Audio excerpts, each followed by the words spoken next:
We've all been there when you're at a party or you're just out and about and someone asks you like, what have you been up to? And you're like, scrolling on my phone, sleeping. So I want to help both you and myself to combat these awkward interactions and get your personality back. And what better way to do that than with hobbies? And honestly, this isn't really for other people. It's also for yourself to just like feel better mentally, maybe even physically, and to know for yourself that you have your own interests and ideas and opinions about things that aren't related to school or work or whatever it is that you spend the most of your time doing. So I want to talk about hobbies, and of course I'm going to talk about this while I crochet. So there's no crochet mic today, but it is freezing in my flat and all of my crochet hooks pretty much are metal, so I'm gonna put on my mittens. My mittens, which I made myself. By the way, if you're new here, I'm Carla. I love cozy hobbies and things like that, but I also love posting vlogs about my life abroad in London, and from time to time cultural commentary videos about internet culture, sustainability, trends, that sort of thing. So if you're interested in any of that and you want to join this wholesome little community, we recently hit 3,000 subscribers, so you should join us. And say hi in the comments because I love talking to people there. Also, sidebar that I started a brand new Instagram page, so if you want to go follow that, it's carlascalling_. Hopefully I can get rid of the underscore soon, but I messed something up, so whatever. But that'll just be a place to like have more daily updates, because I don't know, I find that YouTube, I only get to interact with people. I post twice a week, so on a 2-time per week basis. But having a more like daily, just like sharing our thoughts and stories and like showing cute photos from throughout the day, throughout the week. And also I'm insecure about people from high school and middle school seeing me post my content. So anyways, if you want to go follow that, then please do. Okay, so now let's get into this list of 30 plus hobbies that I think you should try. First, we'll start off with the obvious, which are fiber arts, crochet, knitting, and sewing. Obviously, I'm crocheting right now, so big fan of this and highly recommend you try crochet. I don't know how to knit. I would feel like I'm cheating on crochet, honestly, if I learned how.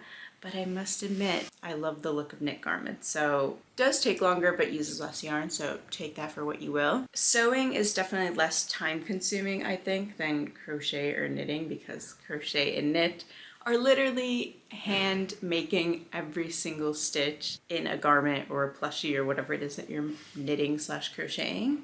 Whereas sewing, you have like fabric that's already made. Or you can do what I do, which is mostly like tailoring clothes to fit my body better, sometimes doing thrift flips, things like that. And all of these fabric arts, like, yes, I feel like the first thing you think of is clothing, but after that, there's so much you can make. You can make stuff for the home, you can make gifts, you can just make so much with fiber arts. I brought you a bit lower so you could see the crochet that's going on. But next I want to talk about what I'm calling more like classic crafts. So this includes embroidery, beading, and quilting, which obviously involves sewing. And obviously all of these crafts and hobbies have been around for a long, long time, but I'm just calling them classic crafts because they're things that I can imagine like a Victorian woman doing. And you can embroider pretty much anything, and especially embroidering a little like basic tank top. Great way to like upcycle a shirt that maybe you're not wearing that often, and to just show your personality and your skills. Beading looks so cool and also really complicated. You can make jewelry out of that, keychains. And for quilting, of course, there's the obvious, like a literal quilt or a quilted jacket, even just little like stuffed ornaments. Okay, now this category I'm calling DIY trends because I feel like these are all hobbies and crafts that have been trending in recent times on social media. This includes jewelry making, or you can make them keychains, which oftentimes can be as simple as string and beads, but you can get fancy with it. You can buy like real silver chains, real gold chains, you can get fancy beads. You can get a bit more intense, but make sure you stay safe while using resin, but you could do that. You can upcycle things like seashells, and you can also make stuff out of air dried clay, which is another hobby in and of itself. You can make little charms for your jewelry with air dried clay, make tons of things with that, like little dishes to hold your jewelry, a candle holder, a vase, and there's so many like kits that people now sell to just like really easily make little ceramic pieces at home without a kiln or a pottery wheel. And going back to candles, see what we're doing here? Everything's connected. But candle making is also so much fun. I've done this a couple of times and I want to do it more often because I love candles and they're expensive. It's just you melt some wax, drop a few drops in of like scented oils or whatever, make the scent of your dreams, let it set, and boom, you have a candle that you made yourself. Like, it's so much fun. Mosaics are really cool. I will say that there's like a higher barrier to entry to doing that. I did a mosaic workshop in like late summer.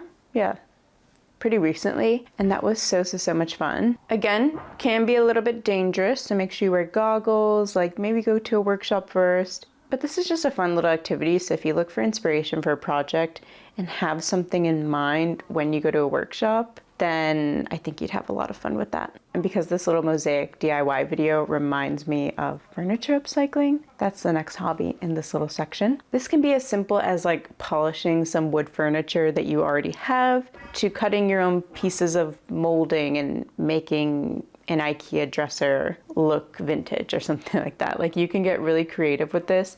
And I love watching furniture upcycling videos on social media. Like, I just love that so much. I think it's so cool. And I'm a sucker for anything vintage and anything DIY. Moving on to some more granola crafts for my granola girlies. You know, we all have a bit of granola in us. And I say, why not embrace it with some granola hobbies? First is natural dyeing. You can do this with like super easy to get produce, or with more rare items that you would have to get shipped from like far away. But of course it's better to keep this local anyways, especially if you are doing it for environmental purposes, and using things like onion skins, which give you, by the way, a beautiful like green color. I did a natural dye workshop that my boyfriend got me for my birthday this summer, and it was so cool. I didn't like make anything, it was more learning how to do it and testing it with different pieces of fabric and stuff, but that was so much fun. And I could see myself doing it in the summer. I think it's a bit more difficult to do in the winter because, I don't know, you need stuff to like air dry. I don't know, in my head it's a summer activity, but you could do it whenever you want. Sort of in this nature realm is flower pressing, you know, just pressing flowers, making them cute, preserving them, and also just making prints with maybe flowers or leaves or fruit or seashells. And then you can make cute little like kitchen towels. I love the look of that. It's basically making little stamps, except out of real objects that you've used already. Okay, now for some journal-based, paper-based hobbies. Or I suppose you could even do this on a platform like Notion and just make it really cute, and that could be your hobby. But on paper journaling, where people use like the different pens and markers, and they have different tools, and they have like washi tape to make different sections. I've seen people get so creative with that, so that is such a fun option. And a journal is something that you can use every day and appreciate your efforts. Similar to that is junk journaling, which is essentially like, if you're the type of person like me who saves tons of receipts or tickets or random photos or flyers and things like that that you get, and making them into a cool ass junk journal. So much fun, and so many people are doing it right now, so you can get tons of inspiration. And I think it's just a cool way to like, one, get rid of some of your clutter, and two, still keep it, but in a really aesthetically pleasing and creative way. Scrapbooking is another one. This is pretty similar to junk journaling, but I guess to me the difference is like, in a scrapbook, you won't have as much junk. Maybe you'd mostly have like photos or really sentimental things, and maybe it's more organized. But honestly, junk journaling is probably just like another way to say scrapbooking. Scrapbooking, but make it scrappy, basically. Quickly, some hobbies that are very much just in the arts, the visual, material arts. Coloring. I guess coloring is not that artistic because you just color in the lines, but it's difficult. It honestly is difficult. It can get really frustrating. And honestly, all the respect to people who love coloring and make like these beautiful pieces with them. It's also such like an inner child activity, which I think is so sweet, and something that you can do just, you know, while you're watching TV, just do some coloring. If you have a bit more skill, or even if you don't have to be good at any of these things. but drawing and painting definitely take a bit more effort than just coloring, because you have to think of an idea, mimic it, learn how to draw, learn how to paint, learn about light and all of that stuff.